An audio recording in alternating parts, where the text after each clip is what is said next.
Hello friends, आज मैं आपको एनेस्थीसिया मशीन के बारे में बताने वाला हूँ। एनेस्थीसिया मशीन क्या होता है, इसका वर्क कहाँ कहाँ होता है, हॉस्पिटल में किस डिपार्टमेंट में होता है और हम इसको कैसे यूज करते हैं और इसका यूज बेसिकली किस पेशेंट को किया जाता है, किस पेशेंट के लिए इसका यूज होता है। तो सबसे पहले हम आपको एनेस्थीसिया मशीन के बारे में बताने जा रहे हैं क्या होता है। Anaesthesia machine is a medical device use to refer that component of anaesthesia delivery system that precisely mixed compressed and vaporised gases that are inhaled control patient level of the consciousness. मतलब होता है कि anaesthesia machine एक medical device है जिसका use हम किसी भी पेशेंट को बेहोश करने के लिए या उसके संवेदनाओं के शरीर के संवेदनाओं को डाउन करने के लिए किया जाता है। पहले आगे ये बता देते हैं कि एनेस्थीसिया मशीन का खोज किसने किया। दोस्त, एनेस्थीसिया मशीन का खोज ब्रिटिश के एक साइंटिस्ट ने जिसका नाम था हेनरी बायल 1917 में किया था। हेनरी बायल ने किया था, इसलिए इसका नाम बायल्स मशीन भी बोला जाता है और नाम से भी जानते हैं इसको। Anaesthesia work station, anaesthesia delivery system, anaesthesia machine और बायल्स मशीन, इतने नाम से इसको जानते हैं। एनेस्थीसिया मशीन का बायल्स नेम इसलिए पड़ा है क्योंकि बायल्स, हेनरी बायल्स नामक साइंटिस्ट ने इसका खोज किया था। ठीक है, अब हम समझते हैं कि एनेस्थीसिया मशीन का पर्पज क्या होता है। हर एक मशीन का अपना एक पर्पज होता है। तो एनेस्थीसिया मशीन का पर्पज ये है कि ये प्रोवाइड करता है ऑक्सीजन और minimize anesthesia related risk to patient and staff. जो भी पेशेंट है जिसको एनेस्थीसिया मशीन से जो भी ड्रग देना है, उस पेशेंट के और स्टाफ के रिस्क को मिनिमाइज करता है, यानी कम करता है, ताकि उसको कोई रिस्क ना हो, आसानी से उसका ऑपरेशन हो सके। अब देखेंगे types of anaesthesia machine. Basically ये दो टाइप का होता है। एक होता है कॉन्टिन्यूअस फ्लो एनेस्थेटिक मशीन, दूसरा होता है इंटरमिटेंट फ्लो एनेस्थेटिक मशीन। जो कॉन्टिन्यूअस एनेस्थेटिक मशीन होता है वो पेशेंट के अंदर फिक्स्ड प्रेशर के साथ कॉन्टिन्यूअस वो एयर जाती रहती है, मेडिकल एयर और ऑक्सीजन या नाइट्रस ऑक्साइड लगातार जाती रहती है कॉन्टिन्यूअस फ्लो एनेस्थेटिक मशीन में। और दूसरी जो इंटरमिटेंट होती है, उस एनेस्थीसिया मशीन में ये काम होता है कि जब पेशेंट डिमांड करता है, पेशेंट की ओन इंस्पिरेशन होती है, जब पेशेंट बेहोशी से जागने लगता है या उसको प्रॉब्लम आती है, वो जब घबराने लगता है पेशेंट, तो उस समय वो अपने आप मशीन एनेस्थेटिक जो एयर है उसको अलाउ कर देती है और ऑटोमेटिक चलने लगता है। इंटरमीडिएट फ्लो एनेस्थेटिक मशीन का ये काम है। आगे देखते हैं कि components of anaesthesia machine. Anaesthesia machine में कई कंपोनेंट्स लगे होते हैं, जिसमें एक डिस्प्ले लगा होता है जिसमें पेशेंट की सभी रीडिंग दिखाती रहती है कि उसकी ECG क्या है और SpO2 कितना है। और उसके बाद ब्रीथिंग सर्किट होता है। ब्रीथिंग सर्किट के सहारे वो ऑक्सीजन या जो भी गैसेस लेता है पेशेंट, वो ब्रीथिंग सर्किट के सहारे वो सब उसके पेशेंट के अंदर जाता है। उसके बाद ऑक्सीजन फ्लो मीटर है, जो भी गैसें उसमें, अभी पहले बता देते हैं कि कौन कौन से गैसें उसमें यूज होती हैं। तो मेडिकल गैसेस में उसमें oxygen, medical air, nitrous oxide, तीनों गैसें यूज होती हैं। और उन गैसों के लिए अलग अलग ऑक्सीजन फ्लो मीटर लगे होते हैं। जो फ्लो मीटर उसके फ्लो रेट को बताते हैं कि कितने फ्लो रेट में वो पेशेंट के अंदर जा रही है। उसके बाद वेपोराइजर होता है। वेपोराइजर में ये क्या होता है कि जो तीनों सप्लाई की गैसें होती हैं वो डायरेक्ट पेशेंट के अंदर न जाके वेपोराइजर्स के अंदर जाती हैं, जो समान टेम्परेचर और प्रेशर के अकॉर्डिंग वो वेपोराइज के फॉर्म में पेशेंट के अंदर जाती है। इसके बाद है स्कैविंग सिस्टम। स्कैविंग सिस्टम का मतलब होता है जो वेस्टेज गैसेस हैं, जो पेशेंट को ज़रूरत नहीं है, जैसे कार्बन डाइऑक्साइड, वो इस सर्किट के थ्रू वो बाहर निकलती है, जो पेशेंट को नीड नहीं होती जिस गैसेस की। जैसे एटमॉस्फेयर में बहुत सारे गैसेस होते हैं, लेकिन बस ये तीन गैसें, ऑक्सीजन, मेडिकल एयर और नाइट्रस ऑक्साइड का ही पेशेंट को नीड होती है। बाकी गैसें, जैसे ये पेशेंट कार्बन डाइऑक्साइड छोड़ता है, वो सब इस स्वैगिंग सिस्टम के सहारे वो बाहर निकल जाता है, वेस्टेज गैसें होती हैं। उसके बाद है CO2 एब्जॉर्बर। CO2 एब्जॉर्बर क्या होता है?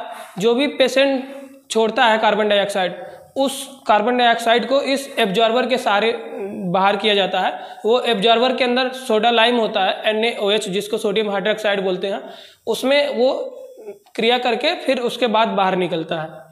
अब आता है वेंटिलेटर। इसमें पॉजिटिव एयरवे प्रेशर का वेंटिलेटर लगा होता है, जिसके थ्रू पेशेंट को प्रॉपर वेंटिलेशन दिया जाता है, ताकि पेशेंट ऑपरेशन के दौरान उसको किसी भी तरीके की सांस लेने में दिक्कत ना हो। अब मैं एनेस्थीसिया मशीन में यूज होने वाले गैसेस के कैरेक्टरिस्टिक्स को बता देता हूँ कि जो भी गैसें यूज होती हैं, जैसे ऑक्सीजन है, ऑक्सीजन एटमॉस्फेयर में 20 to 21% या एवं ऑक्सीजन पाया जाता है, जिसमें ऑक्सीजन, उसके बाद मेडिकल एयर इसलिए दिया जाता है ताकि किसी भी तरीके के मॉइस्चराइज पेशेंट के अंदर न जाने पाए, वो फ्रेश एयर होता है मेडिकल एयर, इसको शॉर्ट में एयर 4 भी बोलते हैं। और नाइट्रस ऑक्साइड ये लाफिंग गैस होती है जो पेशेंट को बेहोश करने के लिए काम आती है, इसलिए इसका यूज होता है नाइट्रस ऑक्साइड का, शॉर्ट में इसको N2O बोलते हैं। और ये हमेशा लिक्विड फॉर्म में यूज होती है एनेस्थीसिया मशीन में। नाइट्रस ऑक्साइड लिक्विड फॉर्म में यूज होती है, बाकी ऑक्सीजन और मेडिकल एयर गैसेस के रूप में यूज होती है। वेपराइजर। अब बात करते हैं इसके वेपराइजर्स के बारे में। जो एनेस्थीसिया मशीन में वेपराइजर लगा होता है वो कई तरीके का, मतलब होते तो 2 तरीके के हैं, लेकिन उसके कलर डिफरेंट होते हैं। उन कलर डिफरेंट होने का अलग अलग मतलब है कि उसमें कौन से रिजेंट या कौन से एनेस्थेटिक ड्रग भरे गए हैं, उसके अंदर कौन से ड्रग फिल हुए हैं। हम इसके फंक्शन को बता देते हैं कैसे इसमें वेपराइजर काम करता है। तो सबसे पहले हम ये देखेंगे कि जो भी फ्लो मीटर से आते हैं ये ऑक्सीजन, मेडिकल एयर और नाइट्रस ऑक्साइड, इधर जो भी सप्लाई है उससे फ्लो मीटर से होते हुए यहाँ से ऑक्सीजन, मेडिकल एयर और नाइट्रस ऑक्साइड आता है। उसके बाद ये इसके थ्रू आते हुए यहाँ से जो एनेस्थेटिक ड्रग होते हैं उसके साथ रिएक्शन करके ये बाहर से इस रास्ते होते हुए पेशेंट के अंदर जाते हैं। ये 2 टाइप के होते हैं, पहला प्लेनम है, दूसरा ड्रॉवर। प्लेनम ये पॉजिटिव प्रेशर पे काम करता है। पॉजिटिव प्रेशर पे काम करने का मतलब इसमें कितना भी रेजिस्टेंस यानी कितना भी सर्किट बढ़ा दिया जाए, ये इसके रेजिस्टेंस पे मैटर नहीं करता, ये प्लेनम का प्रेशर पॉजिटिव या हाई रहेगा ही रहेगा।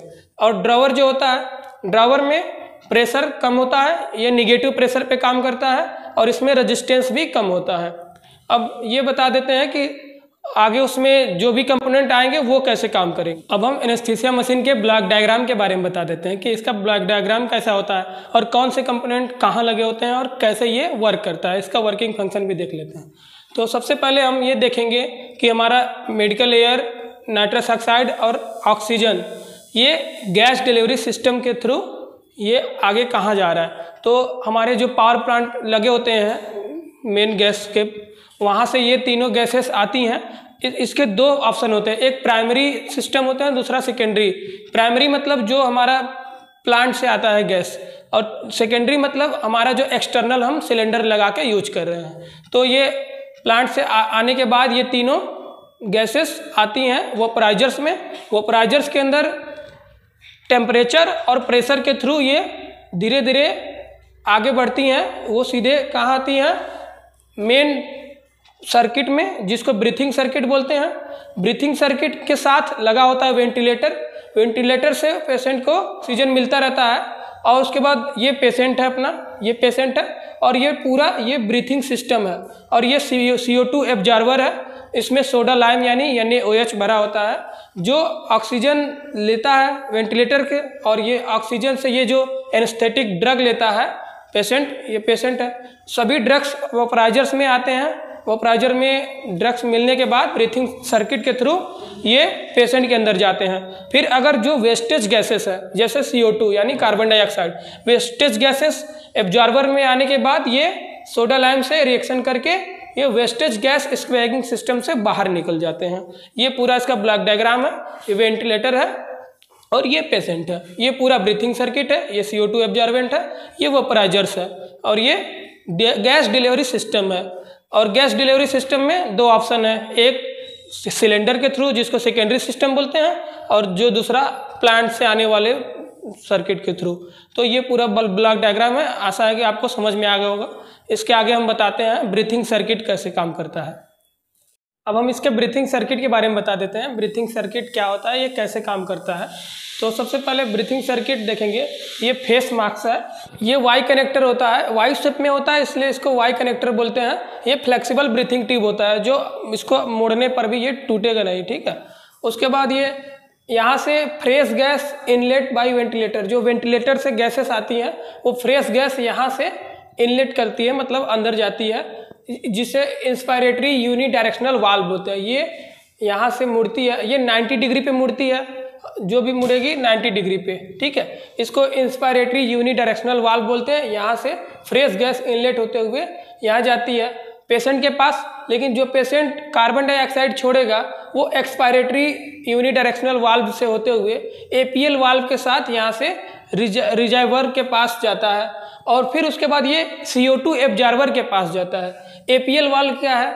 एपीएल वाल्व ये एडजस्टेबल प्रेशर लेवल वाल्व है, जो क्या करता है, एयर के प्रेशर को लो करके, एडजस्ट करके, कम करके उसको फिर CO2 एब्जॉर्बर के पास भेजता है। तो जो वेस्टेज गैसेस है वो इसको यहाँ से रिजर्वर के साथ ये बाहर निकल जाता है, यहाँ से फ्रेश गैस इनलेट होती है। ये इसका ब्रीथिंग सर्किट का ये फंक्शन है।